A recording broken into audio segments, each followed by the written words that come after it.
Good morning students, as you all know कल आपकी exam है 25th Feb. Okay, so we are giving you this video. ठीक है, ये जो सारा आपका बायोलॉजी का वीडियो आपको दिया जा रहा है, इट्स अ मैराथन सेशन और आप कह सकते हो एग्जाम से लगभग 24 घंटे पहले आपको प्रोवाइड किया जा रहा है। सो इट्स नॉट जस्ट पूरे साल आपने क्या पढ़ा है क्या नहीं पढ़ा है, ये बिल्कुल मायने नहीं रखता है। अभी आपको लास्ट मोमेंट पे, ठीक है, लास्ट मोमेंट पे बेटा what to study and what not to study, ठीक है, लास्ट मोमेंट जो रिवीजन होता है ना, उसके बारे में हम लोग यहाँ पे डिस्कस करने वाले हैं। ठीक है, स्टार्ट करते हैं थोड़ा सा। And I am damn sure कि ये जो भी चीज़ें आपको आज प्रोवाइड की जा रही है, इसमें से आप कह सकते हो 75 to 85% सारे क्वेश्चंस आपको एग्जाम में मिलेंगे। ठीक है, ओके, और ये सारी चीज़ें जस्ट ऐसे बोली नहीं जा रही है, ये PYQs जो आप कहते हो previous year questions, frequently asked questions या FATs बोला जाता है। FATs मतलब फ्रीक्वेंटली आस्क्ड टॉपिक्स, वो सारे टॉपिक्स को कवर करके फ्रॉम चैप्टर नंबर 1 से लेकर चैप्टर नंबर 15 तक बेटा आपकी ये जो टेक्स्ट बुक है ना, पेज टोटल 342 पेज की बुक है। ठीक है, 342 पेजेस में किस पेज से क्या पढ़ना है क्या नहीं पढ़ना है, वो सारी चीज़ें होलिस्टिकली कवर की जाएगी। सो प्लीज सिंक विथ मी।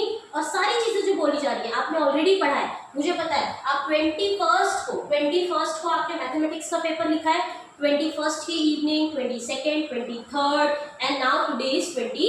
तो इससे पहले आप ऑलरेडी कर चुके हो। इंटेंशनली ये वीडियो आपको आज दी जा रही है सो दैट आप आज फाइनल मोमेंट पे जो रिवीजन होता है उस पर फोकस करें।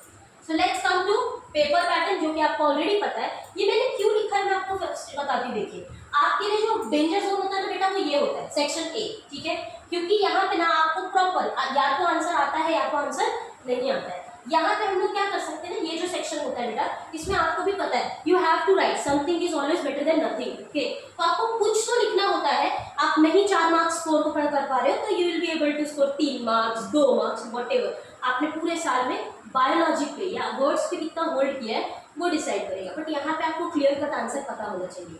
तो मेन जो है बेटा ये अपना डेंजर जोन होता है। ठीक है, यहाँ से सारे क्वेश्चंस में बेसिकली यहाँ के क्वेश्चंस तो मैं आपको प्रेडिक्शन दे दूंगी क्या आ सकता है क्या नहीं। ओके, तो प्लीज मेक श्योर ये पूरे पेपर पैटर्न को ध्यान में रखते हुए ना, ये बहुत जरूरी है।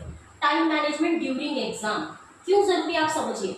आपको एग्जाम में बेटा दोनों पॉइंट्स पे ध्यान रखना है, quality answer and quantity answer. ठीक है, अब अच्छी क्वालिटी का आंसर बच्चा आपके दिमाग से तभी प्रोड्यूस होगा जब आप शांत दिमाग से एग्जाम लिखोगे। और एग्जाम में सबसे बड़ा जो क्रंच होता है ना बेटा, वो होता है टाइम। ठीक है, या तो पेपर देख के आप हड़बड़ा जाओगे, पीस ऑफ माइंड हिल गया, ठीक है, तो प्रॉब्लम होगी। और फिर आप क्वालिटी आंसर लिखते वक्त क्वांटिटी का ध्यान नहीं दे पाओगे। मतलब कहने का है, आप थोड़ा सा आंसर लिखोगे, फिर you will switch to next question, और फिर आपको लगेगा अरे यार मेरे पास तो और टॉपिक्स थे, इसके और कुछ पॉइंट्स में लिख सकता था या लिख सकती थी। अब आपके पास स्पेस नहीं है, इसीलिए आपको टाइम बाउंड होकर आंसर लिखते हैं। देखिए, सीधे मैंने लिखा है 70 मार्क्स 3 आवर्स। मैं क्लासरूम लेक्चर्स में हमेशा बच्चों को ये चीज़ बताती हूँ। इसे हम लोग बोलते हैं शशिकला मैम का डबल द टाइम रूल। ठीक है, डबल द टाइम रूल।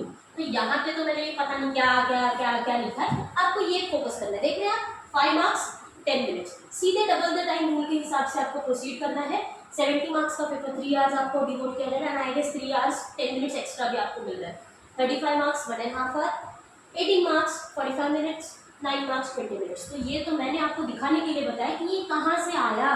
तो 5 मार्क क्वेश्चन 10 मिनट्स। अब यहाँ पे आ जाइए, सीधा मतलब है जब आप 4 मार्क का कोई क्वेश्चन अटेम्प्ट कर रहे हैं तो आपको लगभग 8 से 9 मिनट तक आंसर लिखना है बच्चा। Are you getting my point और नॉट?